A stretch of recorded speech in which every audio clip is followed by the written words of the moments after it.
ایک ایسی رات کا تصور کرو کہ جس میں رات کا اندھیرا پوری مخلوقات کو لپیٹے ہوئے، زمین خاموش ہے اور آسمان پر ہلکی سی ایک روشنی ہے اور سب کچھ عجیب سا ہو رہا ہے۔ ایک ایسی آگ جو ہزاروں سالوں سے جل رہی تھی اچانک بجھ جاتی ہے اور ایک بادشاہ کا محل کانپ اٹھتا ہے، اس کے 14 برج گر جاتے ہیں اور ساوا کا دریا جو کبھی نہیں رکتا تھا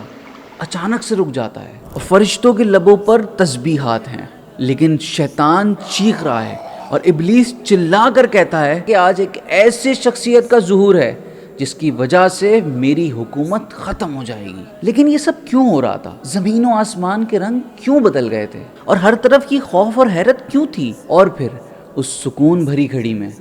مکے کی ایک پاک دامن ماں حضرت آمنہ رضی اللہ تعالیٰ عنہ کے گھر سے ایک نور روشن ہوتا ہے، اور اس کی روشنی اتنی ہوتی ہے کہ اس سے شام کے محلات تک روشن ہو جاتے ہیں، اور حضرت جبرائیل علیہ السلام اترتے ہیں، ایک جھنڈا مشرق میں، ایک مغرب میں اور ایک کعبے کی چھت پر گاڑ دیتے ہیں، اور یہ اس بات کا اعلان ہوتا ہے کہ جس شخصیت کا ظہور ہے اس کی رحمت مشرق و مغرب کو اپنے گھیرے میں لے لے گی۔ اور تب معلوم ہوتا ہے کہ آج کوئی عام رات نہیں ہے، بلکہ آج ربیع الاول کی وہ صبح ہے جس میں اللہ کے حبیب صلی اللہ علیہ وسلم اس دنیا میں تشریف لائے۔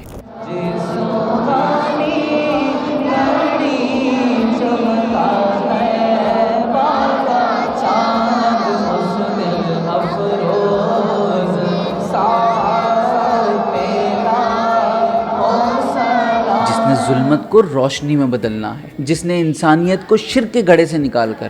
توحید کی طرف لانا ہے، جسے اس بیٹی کو زندگی کا حق دینا ہے جسے زندہ درگور کر دیا جاتا تھا،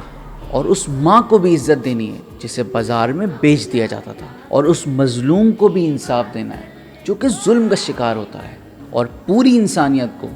عدل، رحمت اور انصاف کا پیغام دینا ہے، جن کا نام ہے محمد صلی اللہ علیہ وسلم، جو اللہ کی خوب تعریف کرنے والے ہیں اور جن کا نام قیامت تک تعریفوں کا مرکز رہے گا۔ ولادت مصطفیٰ صرف ایک گھر کا جشن نہیں تھا، بلکہ پوری کائنات کے لیے عید تھی، اور آج اس دن کو 1500 سال مکمل ہو چکے ہیں۔ تو آپ سب کو میری جانب سے ولادت مصطفیٰ صلی اللہ علیہ وسلم بہت مبارک ہو۔